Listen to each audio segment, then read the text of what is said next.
Avec nous de Gaza, Rami Abou Jamus. En fait, vous êtes à Nuseirat. Rami, bonsoir à vous. Bonsoir Patrice. Alors, et on parlera ensuite d'où vous êtes, puis comment ça s'est passé, parce que vous avez bougé depuis la dernière fois qu'on s'est parlé.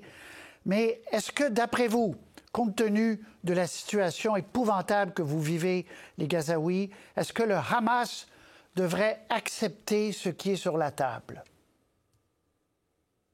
Je crois que le Hamas, ils n'ont pas le privilège de dire non, surtout avec tout ce qu'on est en train de vivre en tant que génocide.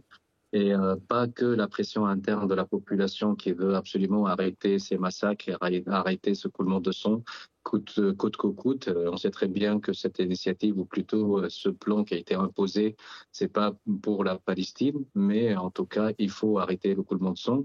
Et je crois que non seulement la pression de la part de la population palestinienne envers le Hamas, mais aussi les pays arabes et musulmans qui ont félicité avec un communiqué. Et c'est une façon de dire au Hamas, il faut accepter. Et je crois que là, ce qu'on est en train de vivre, c'est que un choix entre les deux, et le choix entre les deux, le meilleur est amer. Donc, au moins arrêter ce génocide, arrêter le coulement de sang, coûte que coûte, même si voilà, on est en train de perdre la Palestine, on est en train de déchirer Gaza de la Palestine, mais au moins on va arrêter cette déportation et nettoyage ethnique, où au moins il y aura toujours un Palestinien sur ce sol pour que la Palestine existe. Est-ce que les Palestiniens ont les moyens et ont les occasions de dire ce que vous venez de dire au Hamas clairement en disant « c'est pas parfait, mais là, s'il vous plaît, il faut qu'on arrête la guerre ». Ont-ils les moyens de le dire tout haut? Les moyens, qu'est-ce que ça veut dire? Le dire comme moi, oui, tout le monde le dit. Dans la rue, tout le monde dit. Tout le monde dit il faut que le Hamas accepte, il faut que le Hamas se dirige pour un cessez-le-feu, quel que soit le prix. Après, si vous faites référence à comment Hamas gouvernait Gaza avant la guerre, oui, c'était la main de fer. C'était pas la liberté d'expression, c'était pas le paradis, surtout pas pour les journalistes. Mais pendant la guerre, je crois que tout le monde est en train de dire beaucoup de choses, que ce soit le Hamas ou pas, même pour l'autorité palestinienne. On a vu pendant la guerre aussi des manifestations contre le Hamas, des protestations contre la direction du Hamas. Et donc, la population palestinienne, maintenant, ils s'opposent au Hamas parce qu'ils savent très bien que c'est eux qui sont en train de négocier et que, comment dire, chez nous, le destin de 2,3 millions de personnes à Gaza, c'est dans les mains du Hamas et surtout pour ceux qui sont à Doha et en train de négocier. Et c'est pour ça que toute la population de Gaza demande au Hamas d'accepter, quel que soit le prix, parce qu'il faut arrêter ce génocide. Et on sait très bien que c'est un grand piège.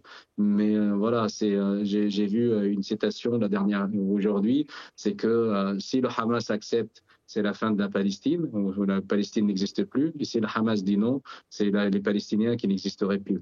Donc voilà, c'est le choix de Dieu. Il faut que les Palestiniens existent pour que la Palestine... Ouais. Mais d'abord la paix, puis on verra après, parce qu'il peut y avoir plusieurs voix devant vous et le monde. Rami Abou, parlez-moi de ce déménagement. Donc, vous avez eu une ordre d'évacuer, comme plusieurs milliers, des centaines de milliers de Palestiniens. Là, vous êtes déplacé un peu plus au sud, où vous êtes davantage en sécurité. Qu'est-ce qu'il y a autour de vous, là? Où êtes-vous? En sécurité, non, mais parce que là, on est à Nuseirat et ça fait 2 jours que je suis à Nuseirat. Et le premier jour, on est arrivé, il y a eu un bombardement dans le marché de Nuseirat. Il y a eu une vingtaine de morts, malheureusement. Et ce marché-là, c'est devant une grande supérette qui s'appelle Abu Dalal. N'importe quel Palestinien peut être devant Moi-même, j'étais en train de faire les courses ce matin, ou bien le matin même où ça a été bombardé. Et il y a eu plusieurs massacres, des maisons détruites sur les habitants de ces maisons.